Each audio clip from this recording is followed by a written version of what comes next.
You ever look at some big, fancy teaching theory and just think, yeah, right, that would never work in my classroom? Well, in this explainer, we're going to dive into a method that's designed to close that exact gap. It's called action research, and trust me, it's all about making real, tangible improvements, driven by you. I mean, this quote just hits the nail on the head, doesn't it? It perfectly captures what action research is all about.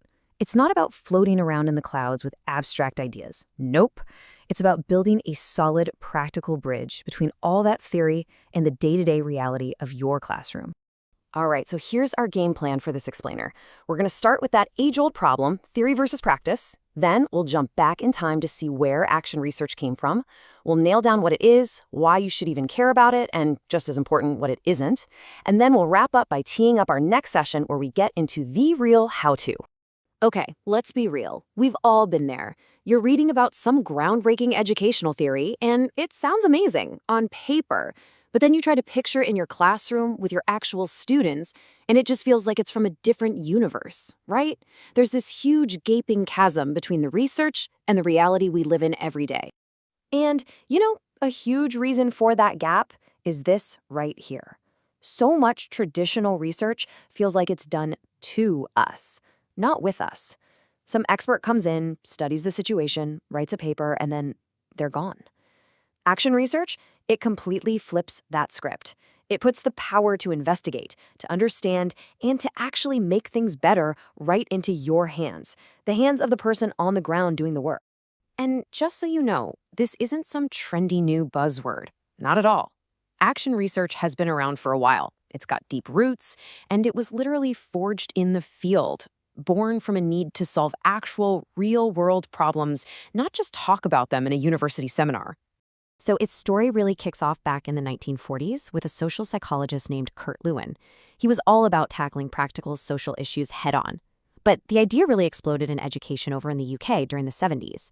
You had pioneers like Leslie Button using it to improve things like student well-being and interaction. And then there was Lawrence Stenhouse, who championed this really powerful idea, that teachers should be the researchers of their own practice. What a concept, right?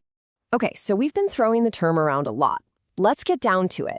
What is action research, really?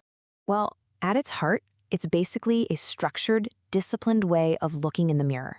It's a process where you, the professional in the room, systematically look at what you're doing, try to understand it on a deeper level, and then make intentional changes to make it better.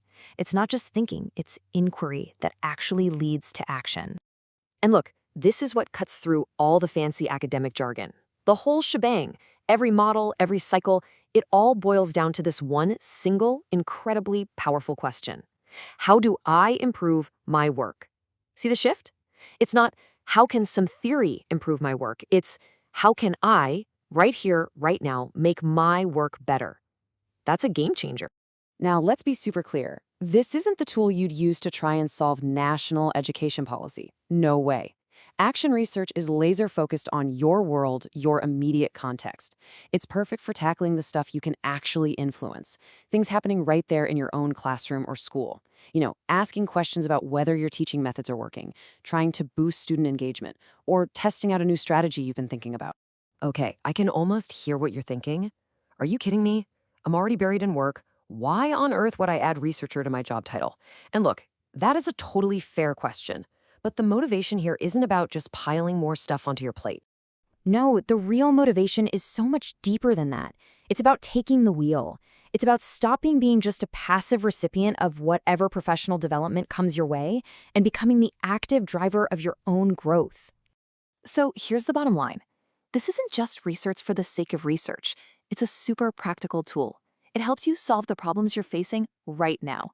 It gives you a way to find actual evidence for what really works with your students in your classroom. It's all about becoming a more reflective, more effective, and honestly, a more empowered professional. Sometimes the best way to really get a handle on what something is to be really clear about what it's not. So let's bust a few common myths and clear up some misconceptions. All right, first up, applied research versus action research. Think of it this way. All action research is a form of applied research because, hey, it's trying to solve a practical problem. But, and this is the important part, not all applied research is action research. The real difference comes down to the who and the why.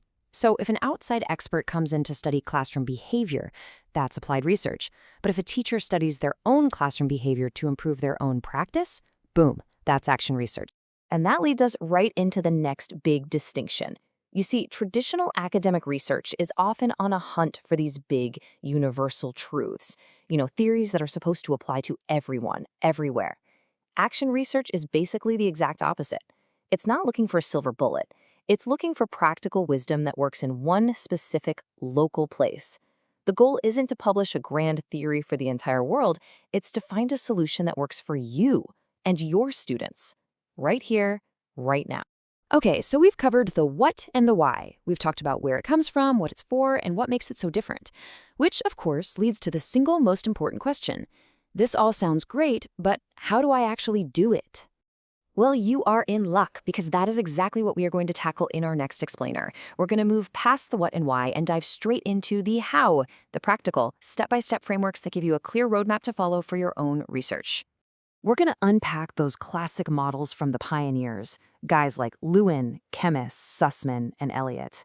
And we'll get into the real engine of this whole process, those repeating cycles of planning a change, actually trying it out, observing what happens, and then reflecting on it all. That's the core of it. So I want to leave you with this one thought. Action research, at its very core, starts with curiosity. It begins with a real question you have about your own work. So between now and our next explainer, just think about it. What is the one question about your professional practice that you are most curious to answer? Get that question in your head, hold on to it, and join us next time because we're going to start figuring out how to find the answer.